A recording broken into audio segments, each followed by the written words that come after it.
Today we'll be discussing the life and career of actor Kal Penn, and we'll be discussing Physician Burnout. This is Doctor versus Comedian.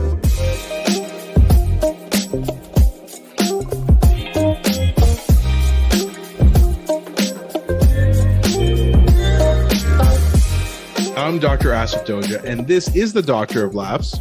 Not a real doctor, and neither is Kal Penn, by the way. Ali Hassan. Every episode I pick a topic for Ali from comedy and entertainment, and I question him about it. Then Ali picks a topic from medicine and health and grills me on that topic. Today, coinciding with the recent release of the book You Can't Be Serious, we'll be discussing the life and career of actor Kal Penn. Then we discuss the topic of physician burnout. Unless you're too burned out to talk about it, huh? By the way, you said we're going to be discussing the life of career of actor, as if he's Anthony Hopkins and in the December of his years. It feels like we're doing a retrospective on a guy who's quit. But in fact, pretty, how do you want to say it, like a experience-heavy life already that he's led, right? Outside of just being a standard run-of-the-mill actor. I think it's been quite an interesting life he's already had. And of course, we are talking about him because of his memoir that came out in early October called You Can't Be Serious. So some of you might have read it. Some of you may plan to in the new year. Like myself, I plan to. It's your New Year's resolution. No, don't say it. That's a curse. Oh, sorry. Okay, well, let's get into Kal Penn. Yes.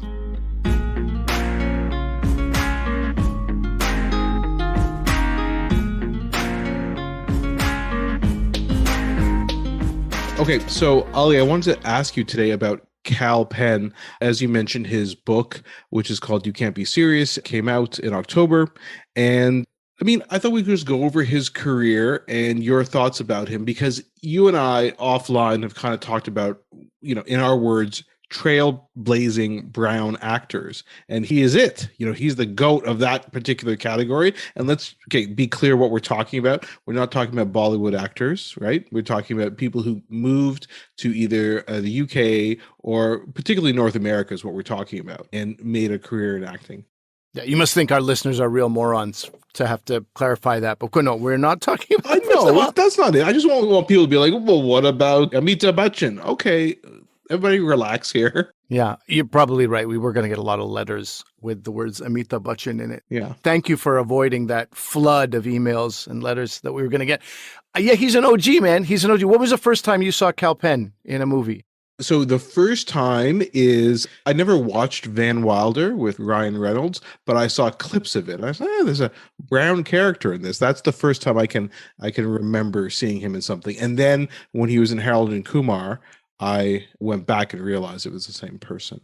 What about you? Okay. Yeah, so you never saw American Desi? I did, but after I kind of was exposed to him for that.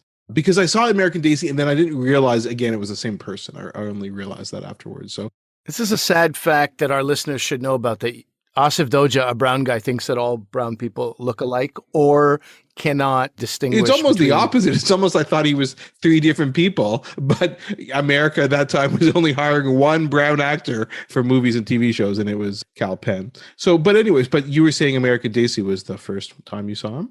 I did. And so this movie is from 2001, and it was directed by a guy I befriended in the end, my friend Piyush Pandya. And Piyush, he's an IT guy, but this was just a thing that he really wanted to do. And I think he I certainly thought that he was going to become a director. And no, he never did. He never did. He was a director, but he didn't pursue it after that. He didn't pursue it. And I don't know how much directing he did. It's pretty lean, his directing experience. Mm-hmm. So given that, and given some pretty lean acting experience on the part of his leads, not as lean as Piyush's, but actors we knew anything about. Like, what brown actors did we know about in 2001? Mm-hmm. Hardly anybody, which is why, and I think a couple of them went on to do great things, but definitely Kal Penn was actually, I shouldn't say that. Rizwan Manji. What am I talking about? Rizwan Manji was also American Desi. They both stood out as far as their personalities, and their natural charisma on camera. And sure enough, they went on to have great success in Hollywood and continue to have great success. But I shouldn't say sure enough, because charisma on screen and on camera doesn't necessarily translate into a career.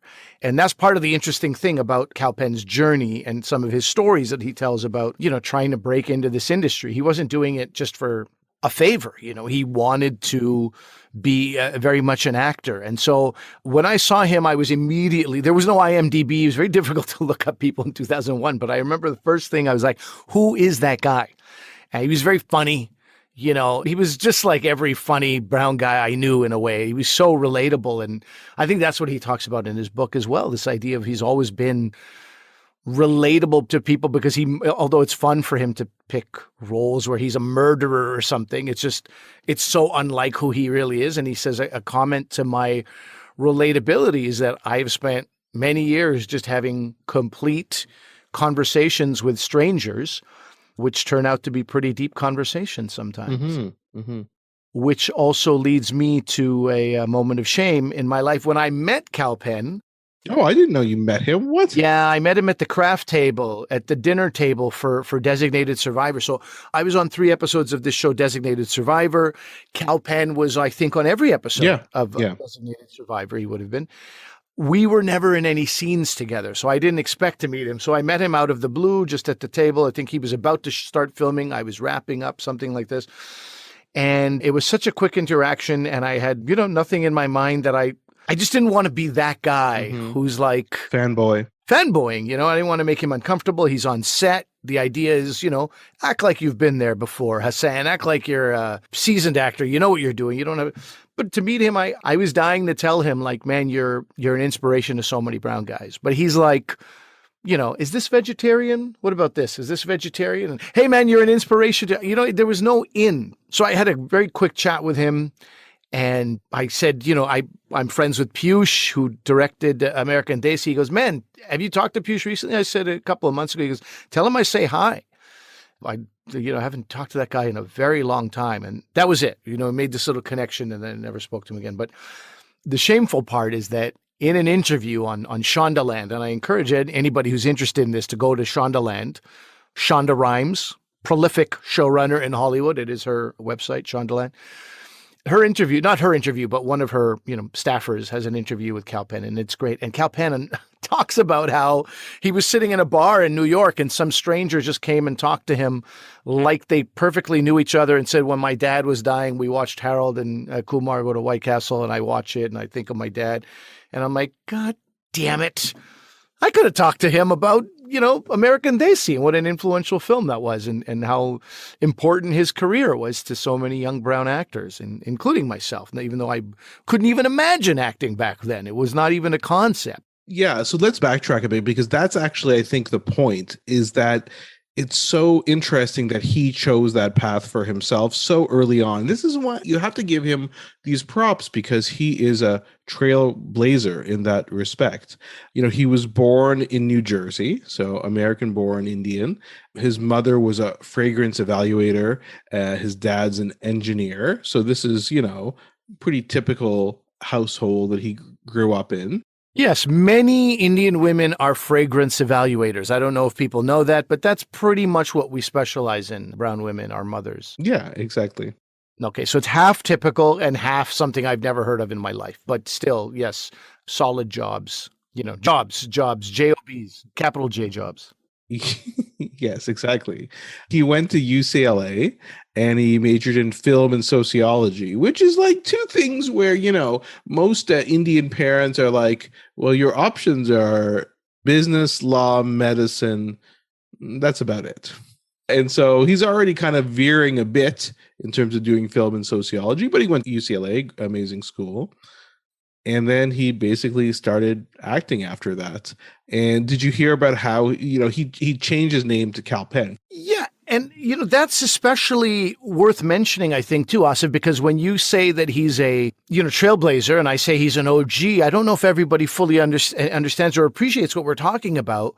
When you're in an industry where you have zero role models, nothing, you look at every hero you have, they look nothing like you. They have names that are unlike yours. Their parents are nothing like your parents. Their family and their background is nothing like yours. it is a trailblazer, but there's another element, which I think you're hinting at right now, which is the discrimination and blatant racism he went through, he faced when he started. Like he was, just to give you an idea, like this guy's just trying to be him. His name happens to be Kal Penn. I can't remember his last name, but it's Kal Penn something. So, sorry, of course it's Modi. That's right. So Kal Penn Modi. And, for Hollywood, in the year 2000, casting directors, managers, agents would look at Kal Penn Modi and be like, I don't know what the hell that is. I don't know what a Kal Penn Modi is, but I'm not interested. And, to that point, just to further that point, he gave a demo of his to his friend, right?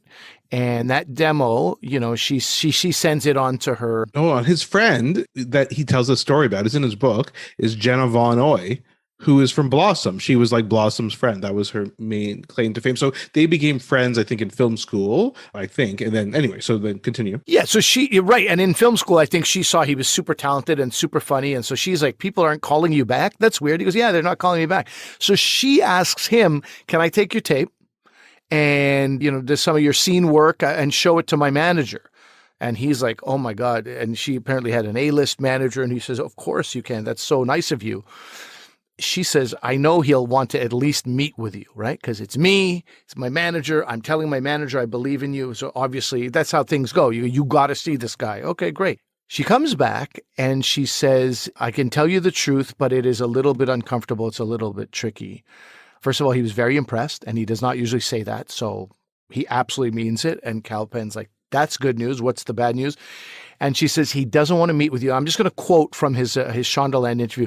He doesn't want to meet with you because he doesn't think that somebody who looks like you is ever going to work in Hollywood. And it's not worth his time, not just to represent you, but not even to meet with you. So when we say trailblazer, when we say OG, it's like, we cannot give this man enough credit. Okay? Because many people would see that and be like, I don't want to be part of a club that doesn't want to have me in their club. I'm not interested in this. This sucks. Audition after audition, going nowhere. But, at some level, he was a guy who really believed in himself. And I mean, changing his name to just Kal Penn, also his audition rate went up by 50%. But he said, that's not why I was getting booked. I mean, I was getting booked just because. There's another great story he tells at the end of this Shondaland interview about the best advice he ever received. Did you read that, Asif? I think you did, right? Yeah, go ahead. I mean, I really like that. And if there's any actors or creatives who are part of our audience, and I know there are some, and some people need to hear this. He was asking this Black woman. She was an actor. She was part of the Screen Actors Guild, so the union. He wasn't yet, but he was at this party, and she was the only Black actor there.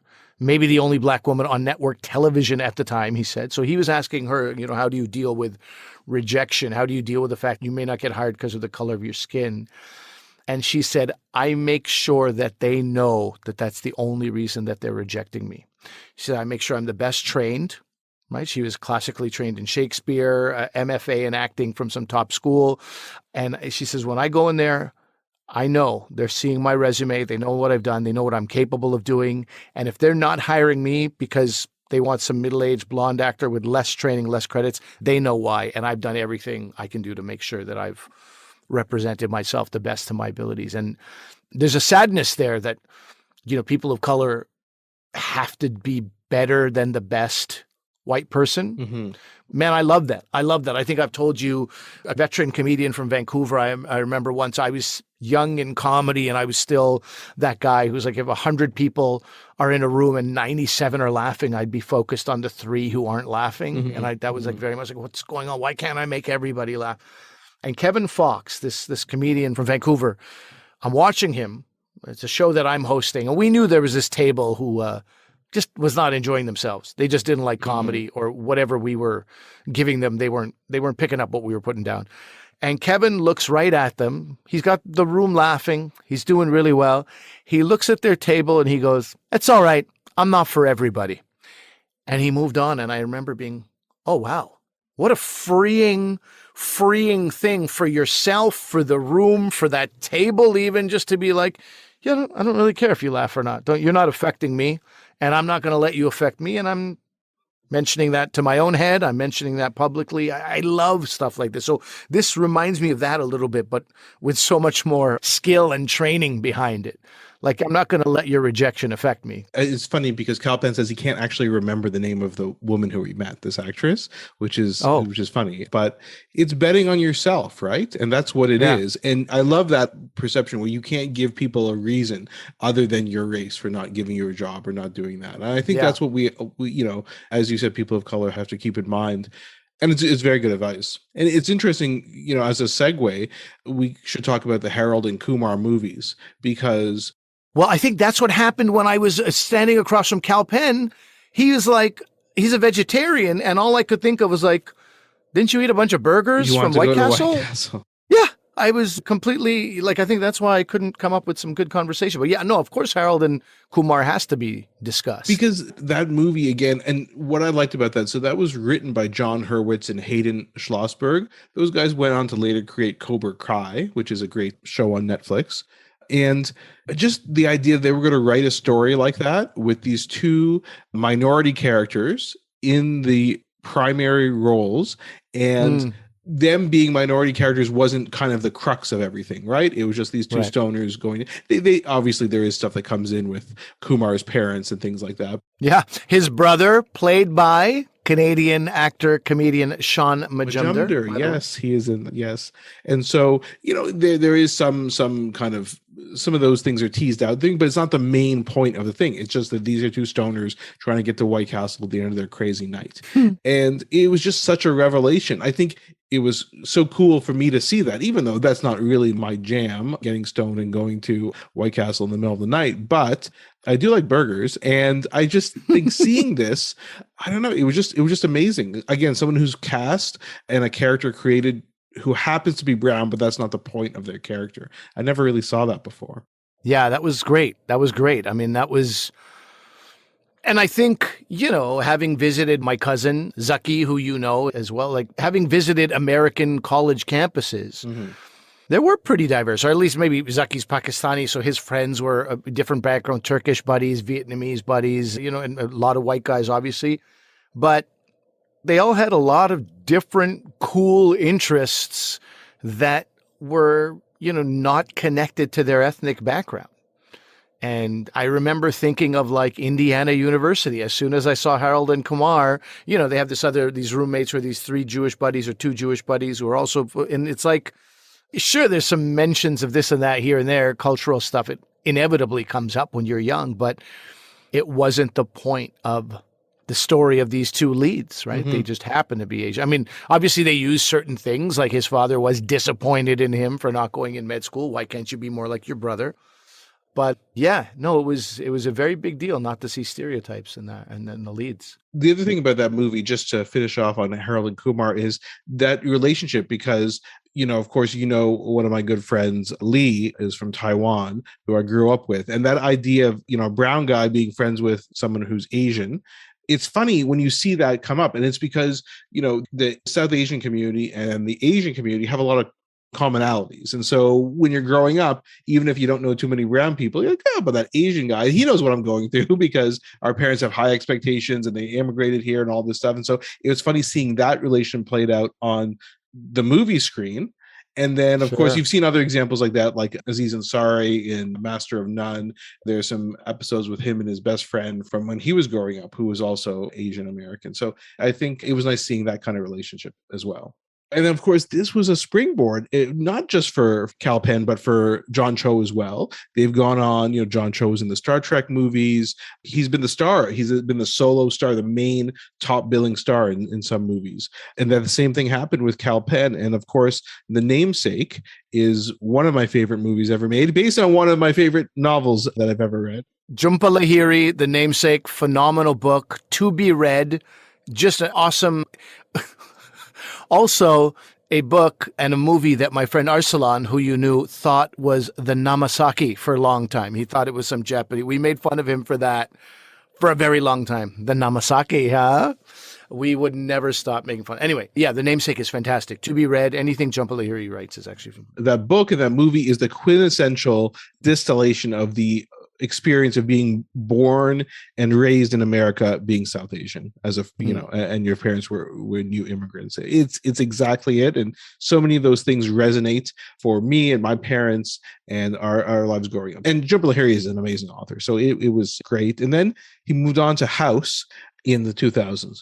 And I just want to say, while you're talking about Namesake, I want to mention something that I really liked. In this New York Times article with Kal Penn, this interview, they had asked him, like, well, who's a creative person who isn't a writer that has influenced you and your work? Somebody who's not in the writing world, because he's writing this memoir. He's written this memoir. And he said Mira Nair. And Mira Nair is the director of The Namesake. And I thought that was such a great reference, because that's another OG. I think in Canada, and Toronto especially, there's way too much talk about Deepa Mehta as if that's the only, South Asian director. Mira Nair. I mean, dude, do you remember the movie Mississippi Masala? Yeah, love that movie. So he describes it so perfectly. Denzel Washington is in that with Sarita Chaudhary and another guy whose name I'm blanking on, who just died relatively recently. Wonderful dude. He says those characters, he said it was the first time he'd seen South Asian characters on screen that were not stereotypes or cartoon characters. They were deeply flawed, deeply interesting human beings, financial problems. They make love. They have, I remember Sarita, where's my car? Meena, where's my car? This guy, she takes off with this black guy with her car, and they own the motel and they're having problems. There was a phenomenal movie. It was really great. And Mira Nair, by the way, if anybody wants to see some great movies over the holidays, Monsoon Wedding. Monsoon Wedding. I was going to say that movie is, come on, man, so good. It's one of my favorite movies. Again, it's great for sure. Another really good movie, although thoroughly depressing, is Salaam Bombay. She used Bombay street children in that movie, untrained. It's, oh my God, this movie is to be seen, but don't watch it before going to a party or anything. This thing will take you down. But man, it is an incredible movie. And also, more recently, was The Reluctant Fundamentalist with Riz Ahmed as the lead. That was also a film of hers. Like, she's, you got to spend some time with Mira Nair's work. She's really a phenomenal director. And I feel like anything she touches, I'm immediately interested in. So I thought that was great that he mentioned her name, because what a great person to have in your life as an influence. And of course, going for those, movies that touch your very soul, to House, which Kal Penn was on for several years into the 2000s. I'm making a joke, but I loved House. A lot of people ask me, we've talked about as well, which TV shows are closest to medicine. We've talked about ER and stuff like that. But in terms of what I do as a neurologist, House is the closest, because it's actually what I love about medicine, which is I treat it like a mystery that you have to solve. Like, there's somebody coming in with these symptoms. How do you figure out what's going on? And that's actually what I like the most about medicine, is, figuring out what the mystery is. What exactly do they have? And it could be something super rare. So I loved House, and my wife and I watched it all the time when it was on. And so he played Lawrence Kuttner. Right. So that's another, I'm glad you mentioned the name, because we've done this with Aziz Ansari. I always felt this joy that, man, I always blank on his name in Parks and Rec, but it was like Tom Haverford or Haverford, right? That's a big thing for South Asians. Look, you mentioned Van Wilder. Do you remember what his name was? Kal Penn's character's name in Van Wilder? Taj Mahal Bandalandandabad. Sounds realistic. Okay, that's realistic. And then that's in 2002. He had zero ability to, have any, what do you want to say? He had no strings to pull. He couldn't be like, hey, I wonder if we can change that. Not at all. And then you fast forward to House, and Lawrence Kuttner. I mean, that's a real source of pride for me. That's 2007.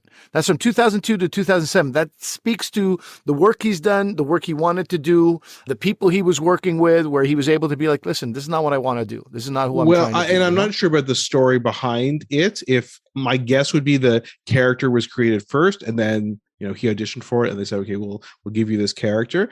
Him, in fact, and they go back in the show, eventually you find that he was born to South Asian parents, but then later became a foster child and was adopted by American parents, so Caucasian parents. So but they go through all that later as time goes on.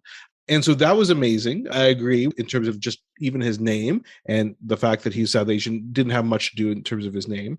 And then I'm going to spoil part of House for everybody, by the way. So then the No, way too he soon. left the show was amazing. Still one of my favorite things I've seen on television. So, well, not this exact part, because he's found and he committed suicide. That's how he leaves the show. So I'm spoiling that for everybody who hasn't watched all of House. But the issue is, House was obsessed with figuring out, right? His special ability, in quotation marks, was even though he was a curmudgeon and a drug addict and a horrible person, he could figure out and understand and get to the diagnosis. So what happens is he tries to figure out why Lawrence Kuttner, Kal Penn's character, committed suicide. And they go to his house and they interview people. They try and put it all together, and House can't figure it out. And that stays with House the rest of the series. That he was never able to figure out. He can figure out everything, but he can't figure out why one of his friends and colleagues did this. And it's very powerful in the end. So that again, a great role for Kal Penn. Again, not based entirely on him being South Asian. And then, do you know why he actually asked to be written out of the series? Do you know why, Ali? Was that the Obama years? Yeah, exactly. Was that politics? Okay, yeah. I don't think we have to go through everything, but it was Olivia Wilde, who was his co-star in House. Now, she's like quite a big director now, and also happens to be dating Harry Styles, but that's not irrelevant. She's a great actress and director. And so she was very involved with fundraising for Obama's campaigns. And she brought Kal Penn along, and he wasn't that interested in it. And there's some really good interviews, and it's all in his book, where he talks about, he kind of challenges Obama on this like environmental issue. And Obama like basically schooled him and knew way more, of course, than Kal Penn ever knew about these different issues. And he's like, this guy's the real deal. And that's why he, continued fundraising for him and stumping for him. And then when Obama won the election, he left House and was offered a job in the White House, which he accepted. And he did that for several years during the Obama administration. It's a good lesson in that story. It's a hilariously self-deprecating story because he's kind of a nerd, he says, and he subscribes to Foreign Affairs magazine, I think it was. And so he had read something about ethanol. Yeah, that's what it was. That's what it was. He challenges Obama about, like, I heard, it's bad for corn crops to invest too much in ethanol because then people who depend on corn for their livelihood can't. And Obama goes, oh, yeah, I read that in Foreign Affairs recently.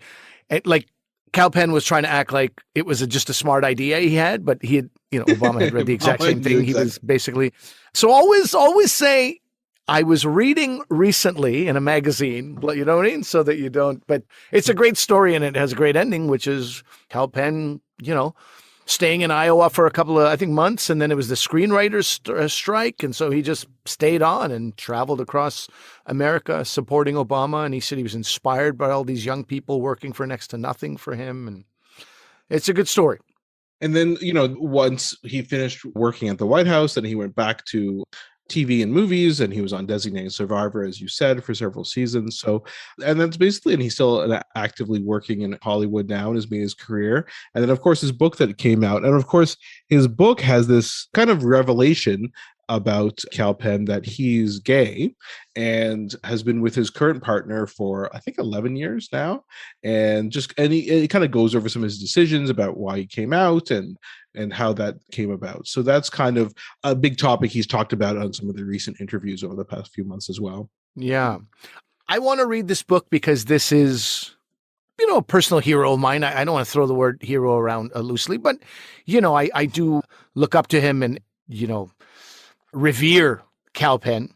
Secondly, he talks about this writing process, which I am now very familiar with. I feel like I can write scripts. I can write. It's the same thing that he was saying, that I write this and I wrote that and it all worked for me. But all of a sudden, it's like you start writing things about your own life and it's very different and it's very dark. And he said the exact same thing my editor had said to me, which is that this is some pretty dark stuff. And as a writer, you're like, yeah, where's the funny? Where's the comedy? Mm-hmm. So you have to spend this time going through revisions and be like, oh yeah, I need distance, which I actually have from the darkness. Don't go back and revisit it like, it's the day you were punched in the face by some bully.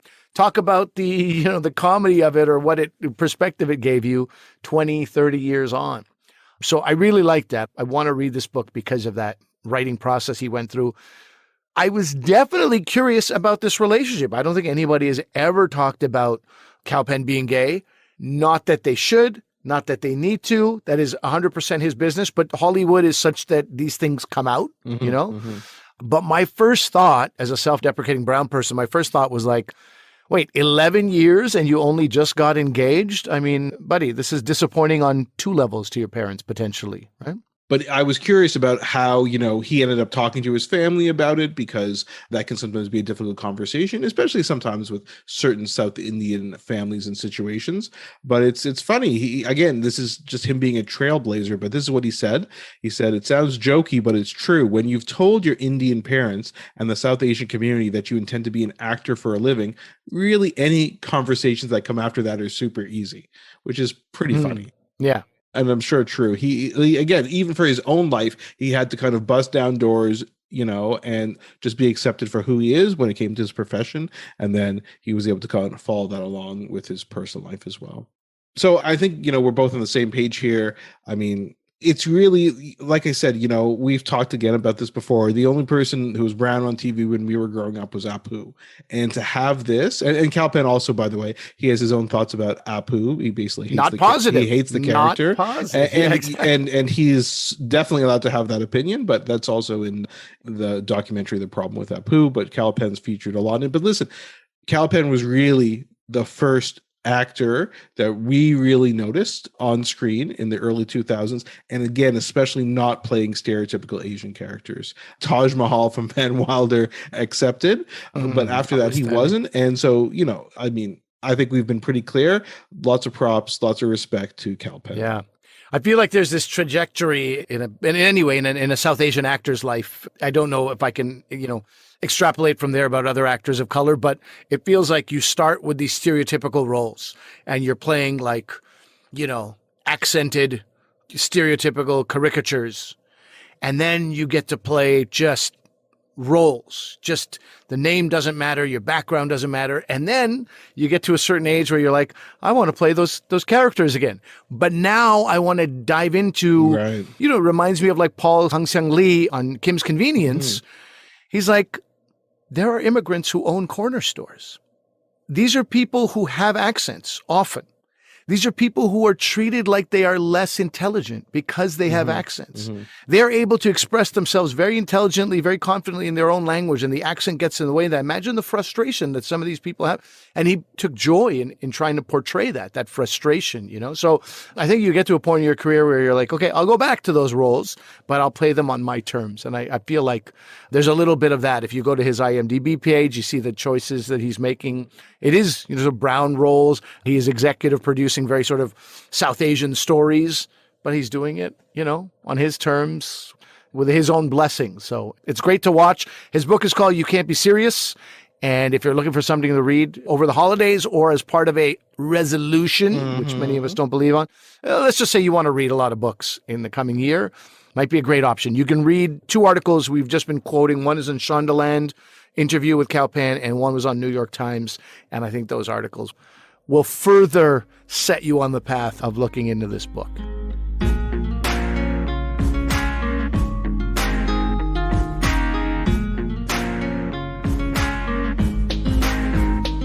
All right, so this chunk of the show, Asif, I wanted to ask you something that, again, you mentioned how we talk offline, which is hilarious because that's, our relationship has 99% been offline and only now come online. But we've had conversations about physician burnout in the past. I have seen this discussion becoming more and more pervasive on Twitter, in various interviews with nurses, with other people in medical communities, just getting more and more frustrated, and they can no longer see or remember the reasons they got into this field, or they can remember the reasons and what they have to deal with now are complete. If they knew now, how do you say it? If they knew then what they're experiencing now, they would have never got into this field. It's this whole kind of thing, right?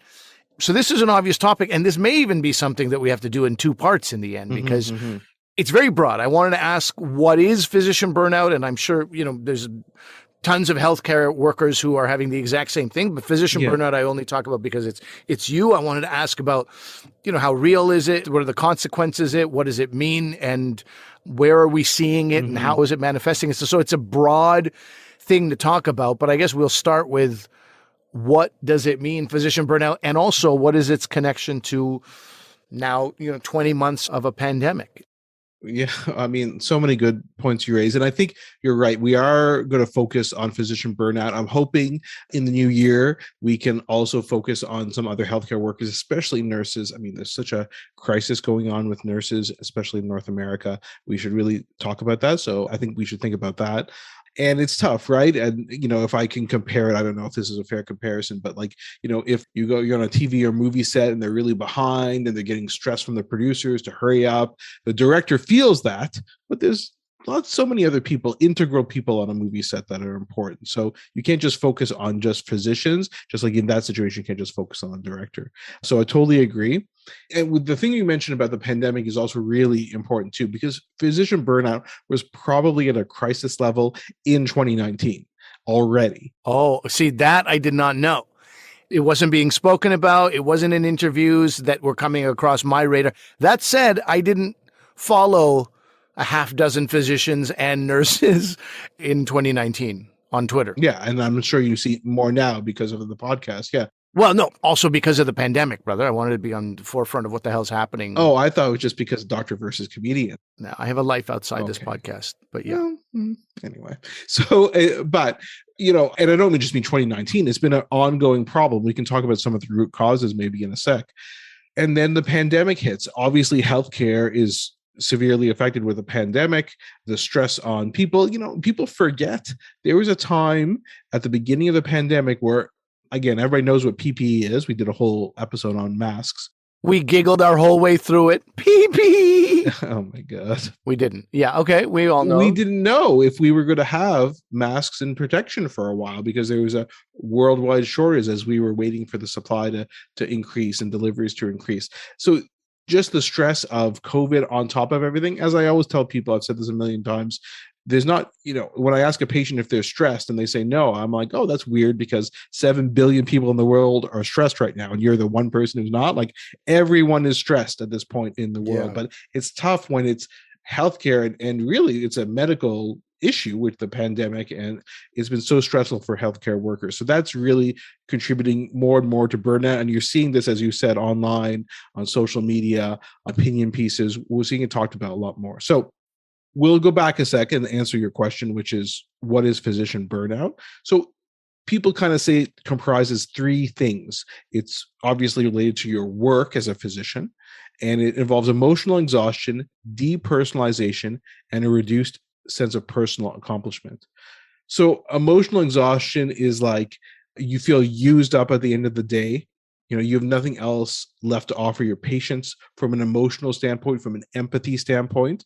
And of course, the worry is that may also bleed into your personal life. Yeah, you want to have, you don't want to have that emotional exhaustion for your family, right? Depersonalization is treating patients like objects, not as human beings, which of course they are, being callous, hardened. I mean, there's some doctors who specialized in that since day one, though. Yeah, right? but those are the jerks. Yeah. And we've talked about those doctors on previous podcasts. I mean, those people, like, we're just hoping that they can leave. Those are the ones we want to leave the profession. Sure. And this reduced sense of personal accomplishment, feelings that you can't, helplessness, like you can't help the patients, and no value that you're getting in your job. And really, everyone should get value and satisfaction out of their job. And if you don't, it's really, I know some people can't for various circumstances, financial circumstances, etc., other work-related circumstances, but that's anything I ever want for my kids is for them to get some sort of satisfaction out of their job. That's the most important thing.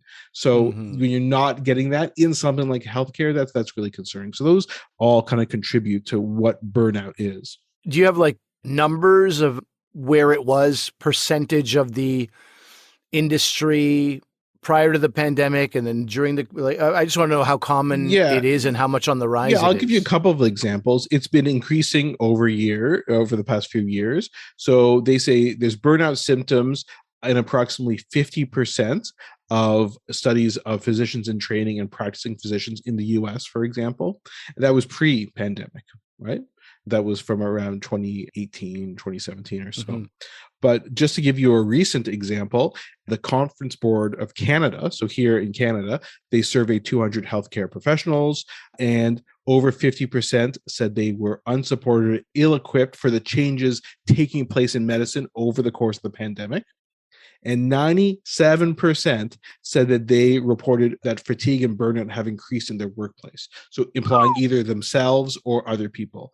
And I think if you ask just about every physician in Canada right now, they would agree with that. So again, it may be not themselves that are experiencing it, but they're seeing it overall, the sense of being overwhelmed. And, it's everything we talked about before just a few minutes ago, but it's also like, when physicians are being personally attacked, either yelled at, screamed at, verbally assaulted in person, on social media as well, for advocating vaccinations and things like that. It's very disconcerting, to say the least.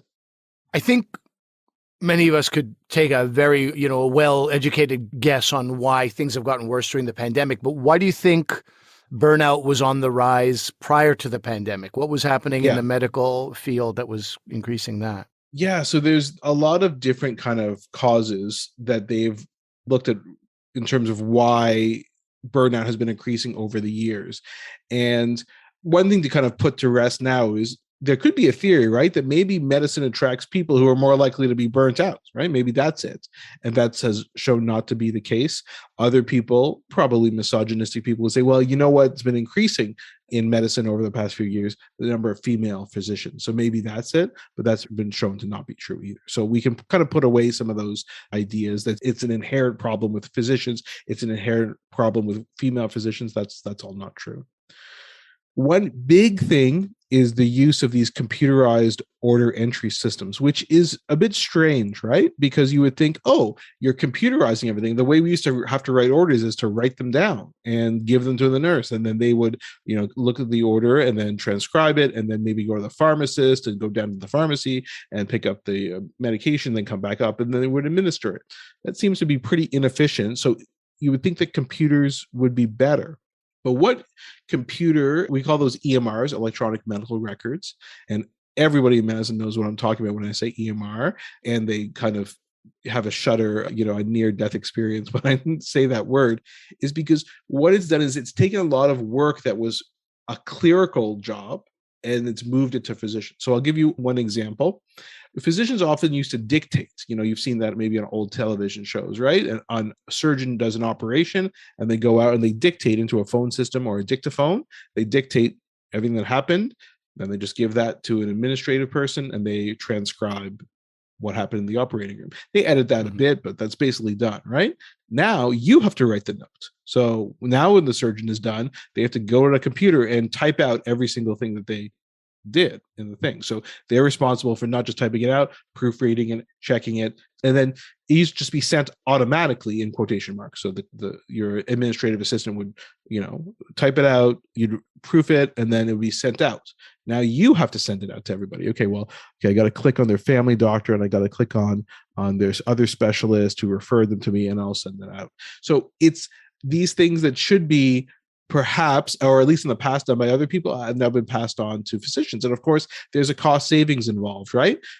Hospitals and physician practices used to have to pay for this example, dictation systems, right? And paying someone to type these out. Now they're like, well, you know what? We just saved a whole bunch of money because we don't have to pay for that anymore.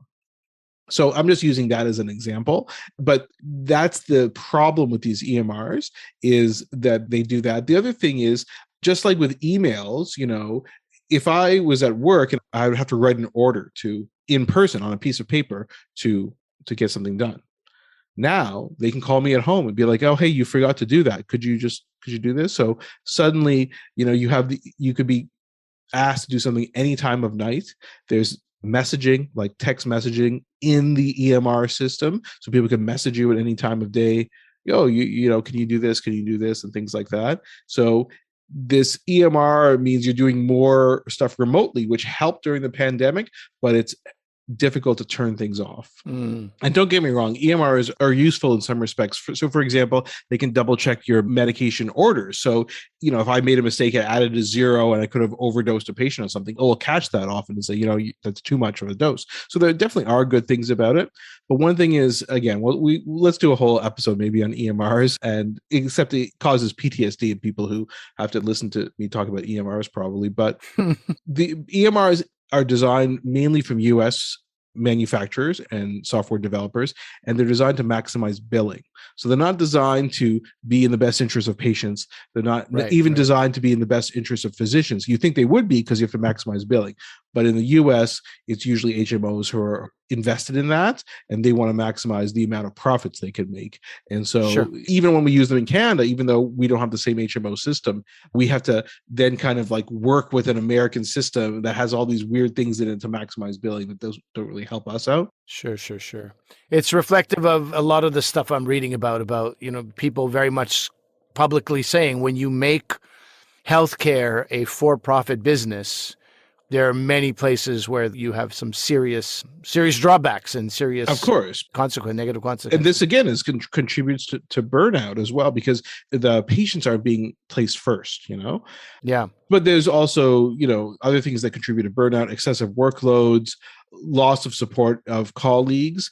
And one of the things that they've found is when you feel you don't have control. So again, when you talk about those HMOs in the States, and even when it comes to like the provinces in Canada that control healthcare spending, the less you have control as an individual physician over your work environment, your practice, and people keep telling you what to do instead of asking you what to do, or having you involved in decision making, that definitely contributes to burnout. I'm going to ask you a very obvious question, but I think there may be a variety of answers on this. But what have been the consequences then of all this burnout to patients? Because you talked about, different effects of all this in the hospital and colleagues and work, but what about, I don't know, are patients saying something? Is there, an uptick in patient complaints as a result of this? Or I mean, it's death. Well, yeah, some of those things have been found. So some studies have found that physician burnout, if it causes suboptimal patient care, can be associated with a doubled risk of medical error and a 17% increased odds of being named in a medical malpractice suit for a physician. So you assume if there's a malpractice suit there, that something went wrong, or at the very least, there was a communication problem, because there's been tons of research on this over the years, but medical malpractice suits are often more a problem with communication. And you can say, okay, well, maybe that's just the jerk doctors you were alluding to at the beginning, right? But it's not. If you're rushed to do everything and feeling burnt out, then maybe you're not communicating in the most optimal way with patients, and that could have negative consequences. I know we're talking about something very serious here, but it's very difficult for me not to think about Arrested Development right now, and the doctor who's like, we may have to open you back up because I believe I left a pair of snippers inside you. I might not have, but it's unlikely. And then, and Tobias was like, or it could be his colon. I'd like to get in there and get some answers. Anyway, I can't stop thinking about Arrested Development right now, but obviously there's nothing comedic about this. That's the sad part, that this is like actual consequences that are not, written for funny scripts. These are like really happening to people. Well, and then there's also consequences to just the workforce of physicians, right? Because burnout can be associated with decreased job productivity and, job dissatisfaction. And one report says, that over time, the amount of people has doubled in terms of people who desire to leave their medical practice, not just retiring, but leaving their medical practice. So you can imagine there is consequences to patients even indirectly, right? If you can't get a family doctor, if you can't get in to see a specialist, if there's limited spots and a huge waiting list to get in, that's because maybe people are leaving the workforce. And in the United States, one statistic is that the burnout and the people leaving practice because of burnout, this lost productivity annually is equated to the loss of the graduating classes of 7 medical schools. So it's like all those people leaving because of burnout is like you just have 7 less medical schools in America now. It's interesting because, I was just thinking about, you mentioned medical schools. My thoughts were, these things have this trickle-down effect. It's a little bit slow, but now people who maybe wanted to go into medicine have chats with some doctors about what do you think? They're looking for mentors. They're looking for guidance. And there'll be more and more doctors who are like, don't get into this practice. So now you'll also have less doctors potentially going in to fill these positions, right? You'll have less people going into medicine potentially. Yeah, potentially. Or I don't know. Maybe you have more who are like, finally, you and I both have a good friend who's an orthopedic surgeon. And there's some of these fields who are like, it's like, I'll get a full-time job in my field once about 780 people die. That's basically what I'm waiting for. So now with people getting out of the field, maybe some people will be like, no, now I'm definitely getting into medicine. Yeah, Now I can that's a get into bit more this. of a Canadian problem than a US problem, Okay. I Okay. think. And I mean, you also have to keep in mind another thing that contributes to burnout is it would be nice for people to scale back. Why don't they just work a few days a week, right? Why don't I just work 2 days a week or 3 days a week? But that's often not possible for people, especially in the US, because of the staggering amounts of medical school debt that they have. You could easily come out of medical school with $500,000 in debt that you have to pay off over time. And so you don't have the option to decrease your work hours. So now you're stuck working crazy hours because you have to pay off it. So it's this vicious cycle that people get stuck in. So I don't know. I think there's a lot of reasons to not go into medicine, and that, the student debt and its contribution to burnout is a big one.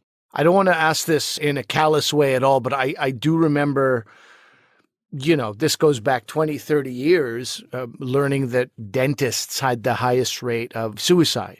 Those are serious consequences to, the health and welfare of a person who chooses a certain job. Are you seeing, addiction or self-harm or anything like that? You are? Yeah, burnout is associated with a 25% increased odds of substance use, alcohol use, and doubled risk of suicidal ideation in physicians. So it's quite concerning. And, physicians are at a higher risk of suicide compared to the general population. I know it's a weird thing for people to think about, but it's definitely true. And we were taught that in medical school.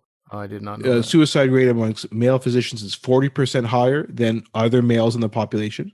And the suicide rate amongst female physicians is 130% higher than other females in the same population. It's very interesting, man. You said at the beginning that, the one thing you want for your kids is that they do work that they value. Is that the way you said it? Yeah, get some sort of satisfaction out of.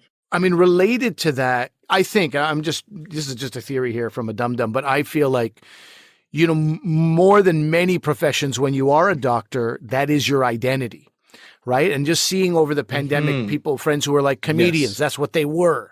They weren't a server, even though they served 40 hours a week and they only told jokes 10, they were a comedian. That was their goal. And so watching people's identities get stripped away, I can see how that would be so incredibly devastating, where you're just like, I don't know who I am.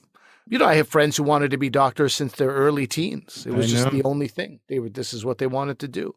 And once you're like, I don't want to do this anymore, and you're in your let's say your 40s or 50s, it's like, who am I? What am I doing? And so, I don't know. I just add that from a perspective of a layman here, and I imagine. And it's interesting. It's different for different specialties with regards to burnout. There's lower burnout ones like preventative medicine and occupational medicine have very low burnout, but other ones have a high risk of burnout. Emergency room physicians, of course, internal medicine, your good old neurology, And so, but the point you made is so good. So those specialties, I don't know, maybe it's an identity issue and you're not being able to fulfill that identity. But I've said this many times to you. I think I've said it before on the podcast. If someone asks me why you should go into medicine, you don't go into medicine to make money, for sure. If that's your reason, there's many other things you could do to make money, and you should not go into it if your overall goal is to help people. And that's one of the problems with this system, is because so many people in medicine are altruistic. They want to go in to help people, and then they feel this conflict, right? Because of everything we talked about, the hours, the computerized systems, everything, and not being able to care for patients. It's when we had an episode on the hidden curriculum, right? It's that tension that creates. Really, the best reason to go into medicine is because you love the study of medicine and you get something valued out of it. Like when we were talking about House before in the previous section, right? Like I enjoy that. That's the best part of medicine for me, is kind of trying to figure out what's going on. So this is such a key, right? And it kind of goes back to what we were saying about what I want for my kids. You need to find meaning in your work, and physicians who spend 20% or more of their time and effort on an activity which they find meaningful, they have less burnout. So if you're doing tasks every day that you love, for me, if it's seeing patients, interacting with my patients, like I actually like that. And I tell people that all the time. No, I love what I do on a daily basis. I hate the paperwork. I hate the administration. I hate all that other stuff. That's what I don't like.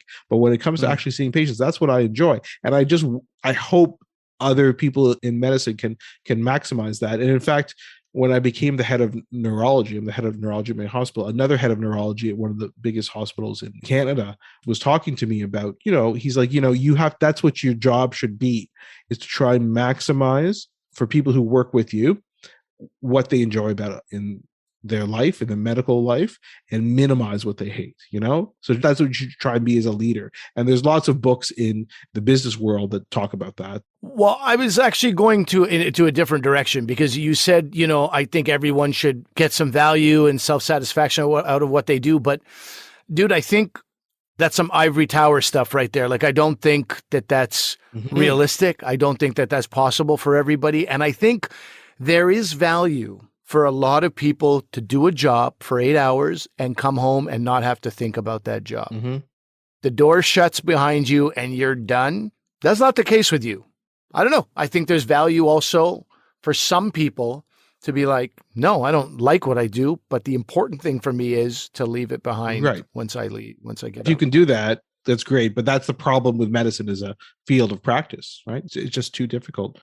I want to ask you about a bunch of I suggested at the beginning this might have to be 2 parts, and I now am convinced that this will have to be a 2-parter because I wanted to talk to you about various causes and risk factors, and I also want to talk about what do you do? What are the solutions? I was hinting at that with the ERMs, MRMs? EMRs, you're almost there. REM, you like REM. REM, yeah. Like, you can't go back. So what are the solutions? But I think this is, as I, thought, a 2-parter. There's a lot to this. Burnout didn't start yesterday, and it wouldn't have a quick fix. So I think we got ourselves a double, folks. On the flip side, we'll have, more positive, hopeful messages, maybe, Asif? Well, at least hopefully a way forward. But yeah, I think I like that idea. So it may not be the next episode, but we're going to continue this conversation in the future. And I can answer some of those questions. You need some time away from this talk about burnout so that you don't burn out on burnout. I get it. But a couple other ideas. I have some ideas I'll leave for some guests that can also talk about burnout from different perspectives.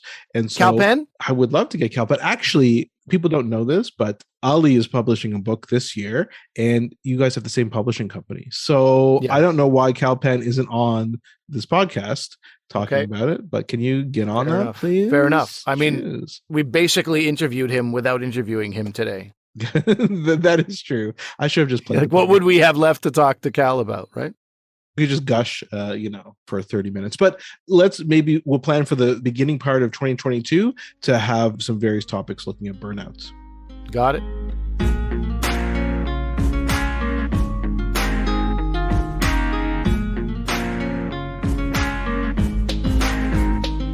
Okay, Ali, so that's our show for today. Anything you want to mention or plug?